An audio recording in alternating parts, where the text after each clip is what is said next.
A very good morning to my dear students. Today I am taking the poem The Lake Isle of Innisfree for ninth standard. So in this poem, The Lake Isle of Innisfree, which is written by William Butler Yeats, it is popularly known as W.B. Yeats. So W.B. Yeats was a poet who expresses the inner depth of human relations, human behavior, and human life. So what this poem is about, and what this lake isle of Innisfree. Innisfree is a name of a place, and the name of the lake is Lake Isle. So the lake isle and the place is Innisfree. So Innisfree is a place where the poet has spent his boyhood, and poet loved this place so much that in the present life, which is full of hectic schedules, rush, which is total unsatisfactory for the poet, what he dreams to go there and what he wants to do there is this poem exactly. So the Lake Isle of Innisfree by W.B. Yeats, we'll discuss it. Before that, let's have an introduction of the poem. The poem is a lyric means which can be sung. So when we go through the poem, you will realize that it is very rhythmical. We can identify as a lyric. It is a musical poem. It explores the poet's longing for the peace and tranquility of Innisfree.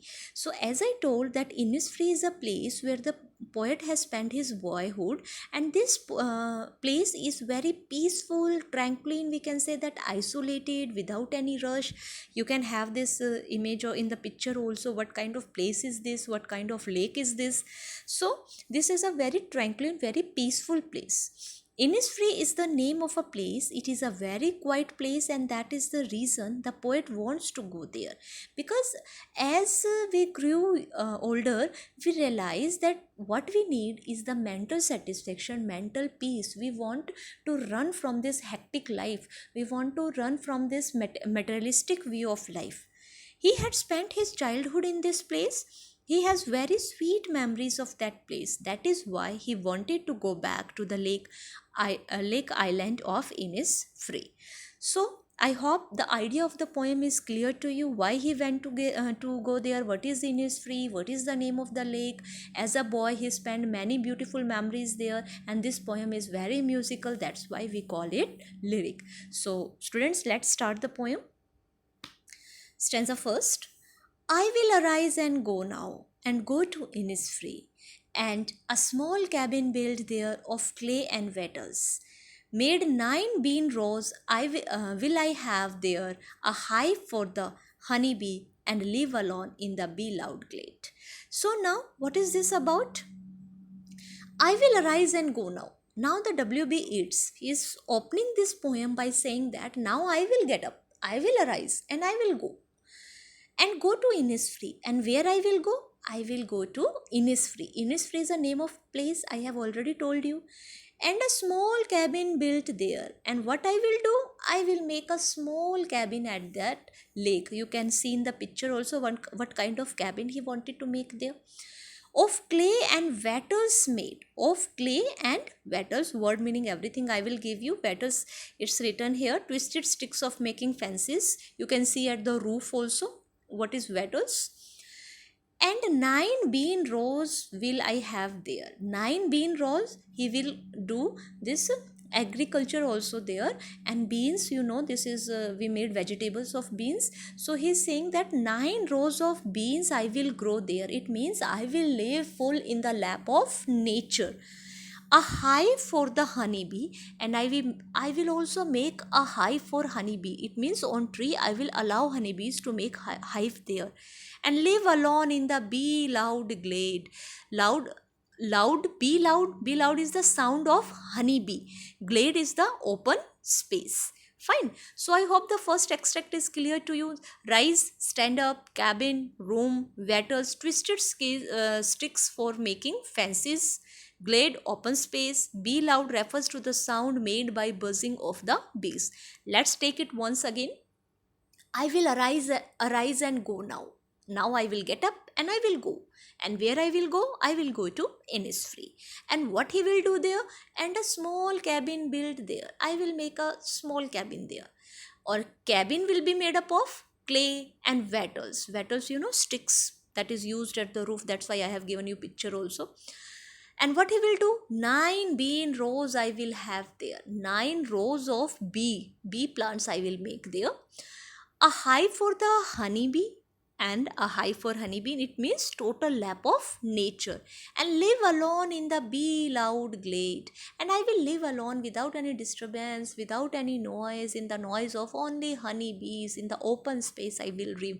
What a wonderful scenario it will be. It will be free from all hectic rushes, and he wanted to do there. I hope the first extract is clear to you. If not, please go once again. Now come to the second. And I shall have some peace there. The line is very clear, beta. Whenever you read it, you'll get the idea. And I shall have some peace there, for peace comes dropping slow. Dropping slow, I will explain. Dropping from the waves of the morning to where the cricket sings. Their midnights all a glimmer and noon a purple glow, and evening full of the linen's wings. First, take the word meanings. Veil, a piece of fine material worn by women to protect or hide the face. Fine. So, veil is covering of the face that a woman generally does in our northern India also. In the villages and the cities, women used to hide their faces. That is called veil. Cricket is an insect that is seen in the picture. Fine. The male, sorry, once again I am taking cricket, an insect related to the grasshopper but with shorter legs. This cricket is different from grasshopper. It should not be thought as a grasshopper because its legs are short. The male produces a characteristic muzzle chirping sound, and as guitar is showing in the picture, so cricket sings, gives a musical sound. Linnet, a small brown and grey bird with a short beak.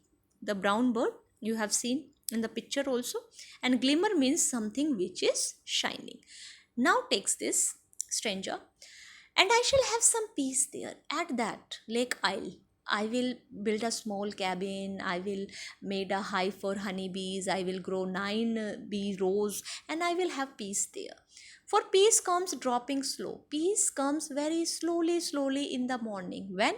Dropping from the waves of the morning to where the cricket sings. And when this peace will start? At the morning. When we veil, when we hide our face, nothing is clear to us. Everything is little shallow. So in the morning also, when sun arises, everything uncurtains itself very slowly. So it is saying, dropping from the waves of the morning to where the cricket sings. Where the cricket will sing in the morning. There midnight all a glimmer and noon a purple glow. And the night will be glimmer with the insects. Fine, light insects, जो जिसको हम जुगनू बोलते हैं. Fine. So, and noon a purple glow, and evening full of the linnet's wings. And the evening will be full of linnet's wing. It means linnets will be flying there in the evening everywhere. And the picture of linnet we have given here. So, I hope this is clear. Once again, let's take in the brief second stanza. In this stanza, the poet says that when in innisfree, he will feel peaceful, and he says that the feeling of peace is felt slowly and gradually, as I told you, like in the morning. It describes how he would feel peaceful. In the morning time, when it is cloudy and the view is not very clear, then it will appear as if the morning has worn a veil and has hidden itself. Looking at this scene will make him feel peaceful.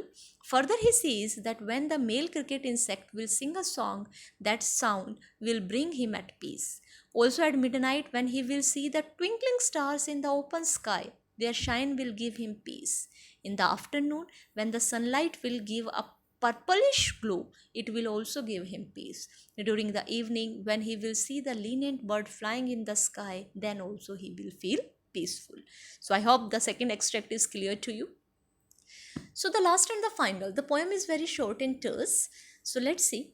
I will arise and go now, for always night and day I hear the lake water lapping with low sounds by the shore. He's saying, I will arise and go now. Why? For always night and day and night, I hear the lake water lapping.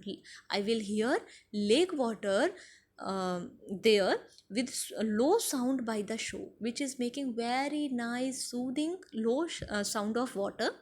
While I stand on the roadway or on the pavement's grey, I hear it in the deep heart's core.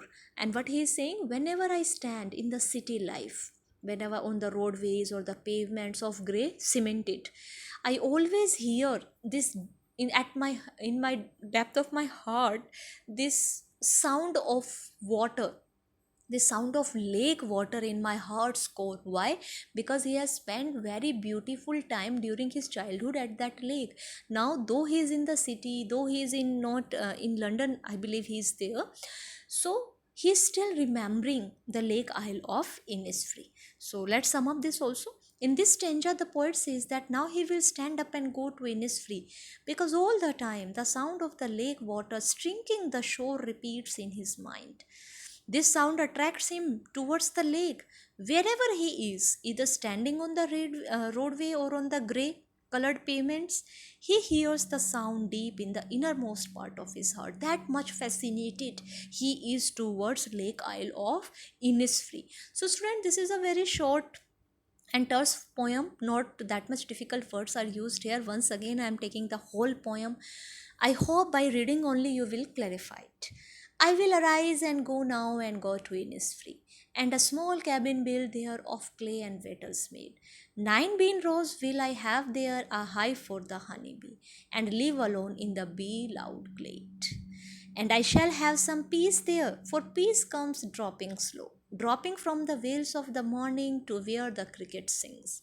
There midnights all a glimmer, and noon a purple glow, and evening full of the linen swings.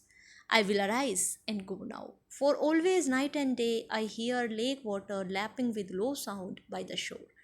While I stand on the roadway or on the pavement's grey, I hear it in the deep heart's core. So students, go through line by line, stanza by stanza. The poem is not at all difficult. This is a very simple poem of poets longing to go to Lake Isle of Innisfree.